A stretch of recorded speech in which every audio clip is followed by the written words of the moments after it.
Looking to turn slide to type on or off on your iPhone? With slide to type, you can quickly swipe through the letters on the keyboard to type, making it easier and faster. Let's get started and see how it works. Method 1. Enable or disable slide to type. Open Settings on your iPhone. Tap General.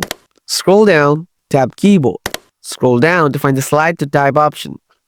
Toggle on to enable slide to type, or toggle off to disable it. Test by opening any app with a text field such as Messages or Notes to see if the slide to type is working. Additional option: delete slide to type by word.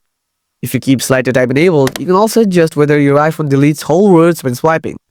In the keyboard settings, locate Delete Slide to Type by word below the Slide to Type toggle. Toggle this on if you want a single swipe to delete entire words, or toggle off if you prefer it to delete one letter at a time. That's it. You've now learned how to turn slide to type on or off on your iPhone. If this video helped, make sure to subscribe for more iPhone tips. Thanks for watching, and stay tuned for the next one.